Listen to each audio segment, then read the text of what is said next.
नमस्कार दोस्तों, स्वागत है आप सभी का यूपीएससी एग्जाम्स की इस श्रृंखला में। हमने लास्ट एपिसोड 1 में आपसे बात की थी सिलेबस के कुछ बेसिक टर्म्स और कंडीशंस को समझने की कोशिश की थी। ठीक है, टर्म्स और कंडीशंस को समझने की कोशिश की थी कि एग्जाम्स का पैटर्न किस प्रकार का है, कितने क्वेश्चंस आते हैं, मार्क्स का लेवल क्या क्या होता है, मेरिट का निर्धारण किस आधार पर किया जा सकता है। आज हम थोड़ा और डीपली इस सिलेबस को समझने की कोशिश करेंगे, थोड़ा और विस्तार से समझने की कोशिश करेंगे। ठीक है, देखो, आपको अगर यूपीएससी आमक इस शिखर पर पहुंचना है, इस शिखर पर अगर आपको पहुंचना है तो इसके लिए जो रोड मैप चाहिए, उस रोड मैप को बनाने में आपकी मदद करता है कौन? आपका ये सिलेबस इस रोड मैप को बनाने में आपकी मदद करेगा। इसको समझना और इसके साथ में प्लस पीवाईक्यूज को भी आप आइडेंटिफाई, उनको पढ़ना, रीड करना, एनालाइज करना, ये दोनों चीजें जब मिल जाती हैं तो आपका मेन रोड मैप तैयार होता है और आपको एक राइट डायरेक्शन मिलती है इस शिखर तक पहुंचने के लिए। तो देर किस बात की दोस्तों, चलो फिर सिलेबस को और थोड़ा विस्तार से समझते हैं। आगे बढ़ने से पहले ये बात आपको समझना बहुत जरूरी है कि ये जो परीक्षा है ना, ये ज्ञान की परीक्षा नहीं है।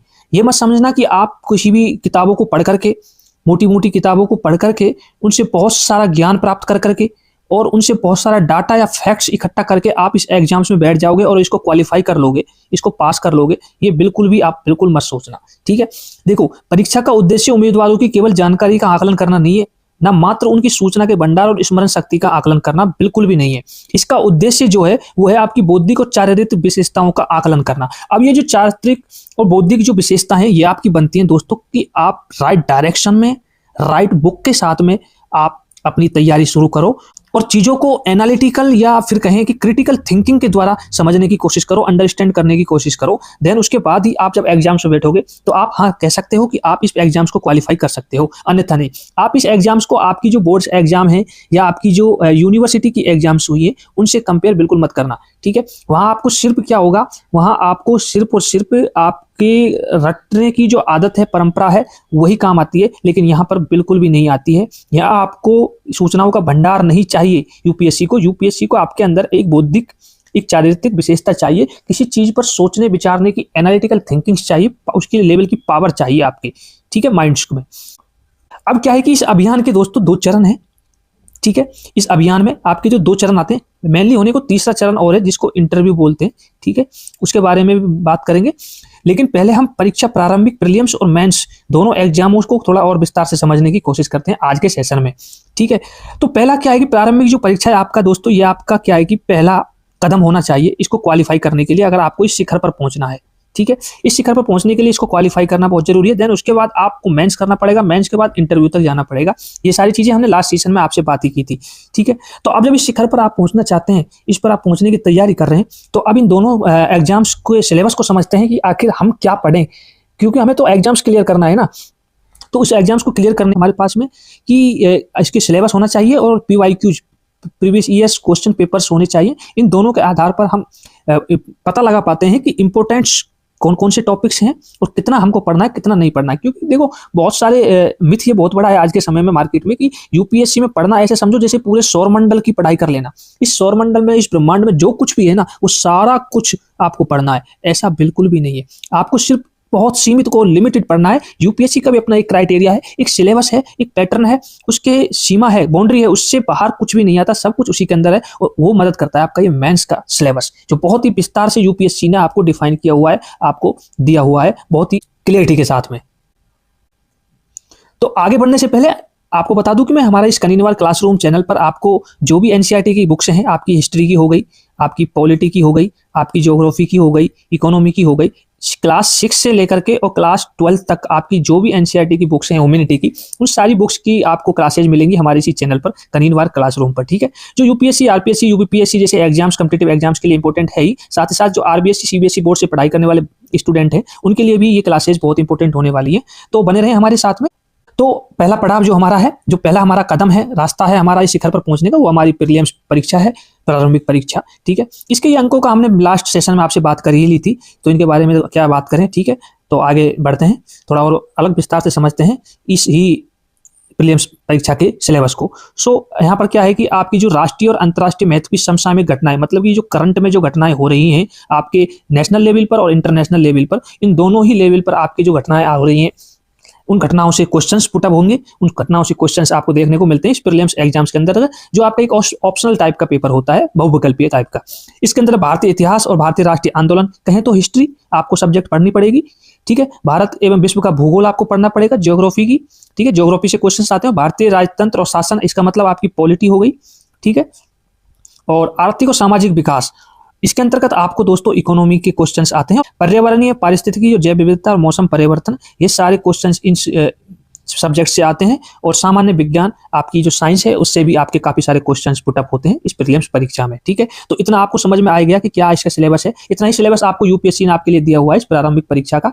इसके अलावा जो सबसे विस्तार में और डिटेल्स फॉर्म में है वो आपका मेंस का है, जिसके बारे में हम आगे बात करेंगे आपसे, ठीक है।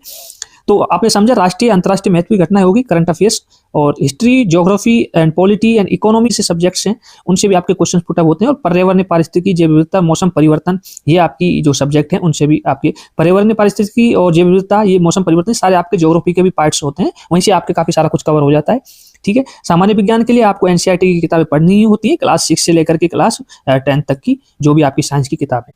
अब प्रारंभिक परीक्षा में इसी में ही एक और पेपर दूसरा होता है जो आपका सीसेट का होता है। हमने आपको बताया, सिविल सर्विस एप्टीट्यूड टेस्ट, ठीक है, ये जो होता है। तो इसके अंदर इसका सिलेबस क्या है कि एक तो इसके अंदर बोध गंभीरता का टॉपिक है, और उसके बाद संचार कौशल सहित अंतर्वैयक्तिक कौशल है, ठीक है। रीजनिंग के टॉपिक है, तार्किक कौशल, विश्लेषणात्मक क्षमता है, ठीक है, एनालिटिकल और तार्क निर्णय लेना, समस्या समाधान, decision making and problem solving and सामान्य मानसिक योग्यता जैसे टॉपिक से क्वेश्चन आते हैं। ये आपके रीजनिंग मैथ के लेवल का पेपर है, जो आपका सिर्फ क्वालिफाइंग पेपर होता है वो सीसेट का, ठीक है।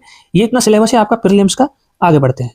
अब सबसे बड़ी जो चुनौती होती है हमारी, मेन चैलेंजेस, वो होता है मेन परीक्षा। ये मेन परीक्षा का जो रोड है ना, ये जो अभियान है, ये थोड़ा बहुत ज़्यादा डिफिकल्ट होता है होने को। प्रीलिम्स एग्जाम्स भी अपने आप में कम नहीं है, उसको भी हमें उसके लिए पढ़ाई करना बहुत जरूरी है, और उसको अच्छे तरीके से क्लियर करना भी बहुत जरूरी है, ताकि हम मेंस परीक्षा में बैठने के लिए अपीयर हो सके।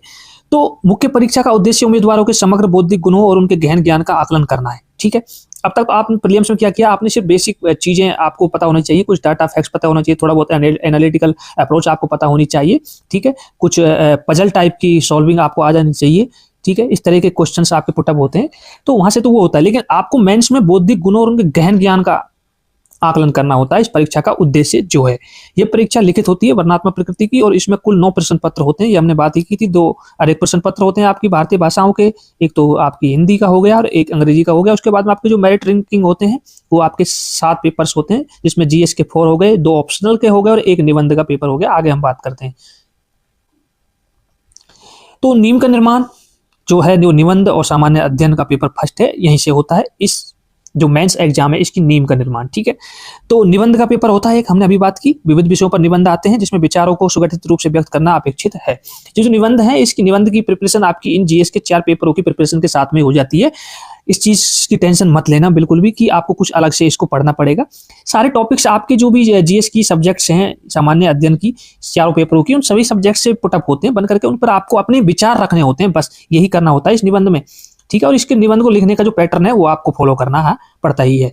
उसके बाद सामान्य अध्ययन जीएस 1 का पेपर हो गया। इसका मुख्य विषय है भारतीय विरासत और संस्कृति और विश्व का इतिहास, भूगोल और समाज, ठीक है। इन तीनों सब्जेक्ट्स के क्वेश्चंस आते हैं आपका। एक तो हिस्ट्री होती है इसके अंतर्गत, हिस्ट्री सब्जेक्ट, एक ज्योग्राफी होती है, ठीक है, और एक होती है इसमें सोसाइटी, इंडियन सोसाइटी। और प्रमुख जो क्षेत्र होते हैं इस एग्जाम्स में क्वेश्चन पुटअप होने के, वो होते हैं कला के रूप, साहित्य, आर्ट और कल्चर के अंतर्गत हम बात करेंगे कला और संस्कृति भारत की। स्वतंत्रता संग्राम से क्वेश्चंस निकलते हैं, विश्व के इतिहास की घटनाएं आती हैं, भारतीय समाज की मुख्य विशेषताएं और विश्व के भौतिक भूगोल की मुख्य विशेषताएं आपको देखने को मिलती हैं। इन सारे ही टॉपिक्स से क्या है क्वेश्चन पुटअप होते हैं। इनको और डीपली गहराई से हम नेक्स्ट अगले एपिसोड में क्लियर करेंगे, ठीक है।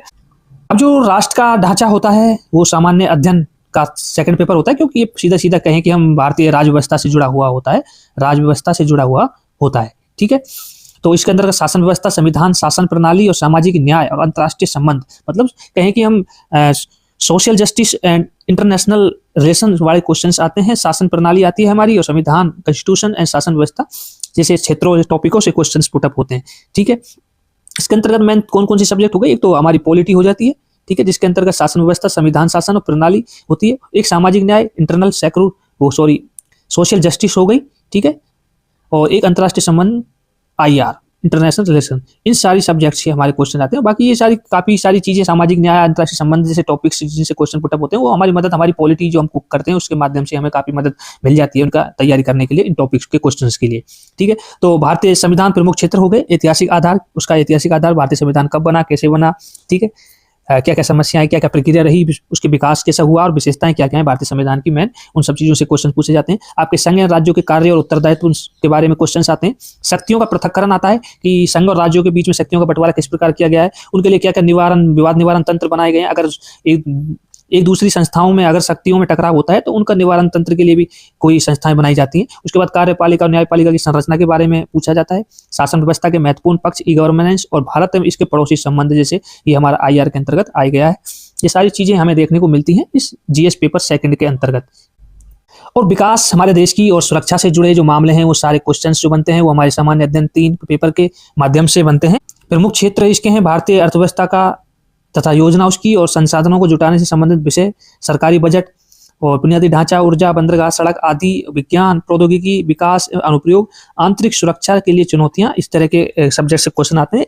कुल मिलाकर कहें तो हम कि इकोनॉमिक डेवलपमेंट, आर्थिक विकास, प्रौद्योगिकी, टेक्नोलॉजी और जैव विविधता, ठीक है, biodiversity, environment and internal security, सुरक्षा और आपदा प्रबंधन जैसे सब्जेक्ट्स हैं, उनसे क्वेश्चंस हमें पुटअप होते हैं इस पेपर GS 3 में, ठीक है। प्रशासक का जो विवेक है, एक सिविल सर्वेंट का, एक IAS ऑफिसर का जो विवेक है, उसका नेचर है, एप्टीट्यूड है, उसका एटीट्यूड है, वो सब कुछ जो निर्धारण करता है उसका, वो है सामान्य अध्ययन का पेपर 4 GS का। इसके अंतर्गत आपको देखो मानवीय सह संबंध जैसे क्षेत्र देखने को मिलते हैं कि आप कितने मानवीय हो, आपके एक ह्यूमन होने के नाते दूसरे ह्यूमन के प्रति किस तरह की आपकी फीलिंग्स हैं, आपकी भावनाएं हैं, आपकी अभिव्यक्ति है, आपकी भावनात्मक समझ कितनी है। लोक प्रशासन में लोक सिविल और सेवा मूल्य तथा नीति शास्त्र के बारे में आपको पता होना चाहिए।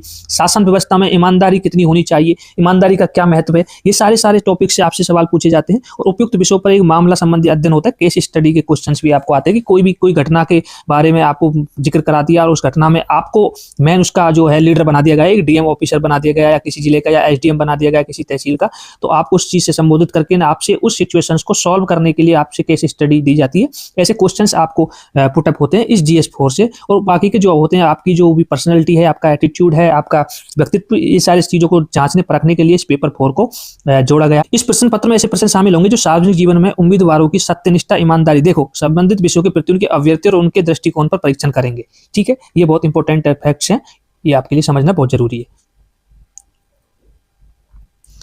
अब जो मुख्य परीक्षा है आपकी, उसकी संपूर्ण संरचना को हम एक बार एक नजर में समझ लेते हैं। आपने आप तक क्या क्या जाना। हमने देखो 2 प्रश्न पत्रों के बारे में समझा कि आर्यक प्रश्न पत्र होते हैं इस मेंस एग्जाम्स में। एक भारतीय भाषा, जो भी भारतीय भाषा जिस भी क्षेत्र से आप हो वो आप सब्जेक्ट्स का एग्जाम दे सकते हो, ठीक है। एक आपका अंग्रेजी सब्जेक्ट का होता है, ठीक है। उसके बाद में आपके जो एक निबंध का पेपर होता है, ठीक है, जिसके आधार पर मेरिट आपकी होती है कंप्लीट। ये आपके इसके आर्यक प्रश्न पत्र जो क्वालिफाइंग पेपर हैं, इनके आपके अंक इस मेरिट में नहीं जुड़ेंगे इस मेंस के पेपरों के साथ में। मेरिट तो इनके आधार पर ही बनेगी और इनके साथ में इंटरव्यू के आधार पर। तो इसमें पेपर सेकंड हो गया, सामान्य अध्ययन फर्स्ट का हो गया, सामान्य अध्ययन सेकंड हो गया, ठीक है, GS 3 हो गया, जो GS 4 हो गया। और आपके 2 वैकल्पिक विषय होते हैं, ऑप्शनल सब्जेक्ट के क्वेश्चन 2 पेपर्स होते हैं। टोटल मिलाकर के आपके 7 पेपर्स ये होते हैं और 2 पेपर्स ये होते हैं। 9 पेपर्स आपके इस मेंस एग्जाम्स में देखने को मिलते हैं। तो दोस्तों हमारा जो अभियान है ये शिखर की ओर है। कौन सा शिखर? UPSC एग्जाम्स का शिखर की ओर हमें चढ़ना है, उसकी ओर पहुंचना है। और उसके लिए जो रोड मैप है वो हमारा तैयार हो रहा है। किसके माध्यम से? हमारे सिलेबस के माध्यम से। इस सिलेबस के इन 2 एपिसोडों में हमने सिलेबस के टर्म्स कंडीशन बेसिक को समझा। उसके बाद थोड़ा और विस्तार से प्रीलिम्स और मेंस दोनों के सिलेबस को समझने की और विस्तार से कोशिश की। नेक्स्ट अगले एपिसोड में हम और गहराई से विस्तार से मेंस और इंटरव्यू दोनों के सिलेबस को समझने की कोशिश करेंगे, क्योंकि सबसे ज्यादा तैयारी हमें करनी है वो मेंस एग्जाम्स के इसी पैटर्न के सिलेबस के आधार पर हमें बुक्स को बाई करना है और उन बुक्स को पढ़ना है, और कैसे पढ़ना है, कितना पढ़ना है, वो सब डिसाइड कर पाएंगे। ठीक है, तो बने रहिए हमारे साथ। अगर दोस्तों वीडियो पसंद आई हो तो वीडियो को लाइक जरूर कर देना। एक हमारे साथ इस अभियान में जुड़ने के लिए चैनल को सब्सक्राइब करें और हमारे साथ शिखर की ओर आगे बढ़ने की कोशिश करें। इसी के साथ दोस्तों, अगर आप हमारे कनिवार क्लासरूम के टेलीग्राम चैनल से जुड़ना चाहते हैं, जहां आपको डेली लर्निंग्स और इंटरेक्शंस आपको देखने को मिलेंगे, फॉर नोट्स अपडेट्स के लिए आप वहां पर हमसे डिस्कस कर ही सकते हैं। कोई भी आपकी डाउट और क्वेरीज हो, कोई भी क्वेश्चन हो, आप हमसे कनिवार जो डिस्कशन हमारा ग्रुप है इसी चैनल के अंतर्गत, उसमें भी आप जुड़ सकते हैं और हमारे साथ कोई भी डिस्कस कर सकते हैं, कोई भी डाउट्स के लिए, क्वेरीज के लिए, डिस्कशन के लिए। ठीक है, कनिवार क्लासरूम में आपको NCERT, UPSC, RPSC, UPSC, CBSE, RBSC board जैसे एग्जाम्स की प्रिपरेशन कराई जाती है, जिससे संबंधित कंटेंट आपको प्रोवाइड किया जाता है। आप सभी के लिए बहुत बहुत धन्यवाद इस वीडियो को देखने के लिए। बने रहिए हमारे साथ। तब तक के लिए दोस्तों मिलते हैं अगले नेक्स्ट एपिसोड में। जय हिंद।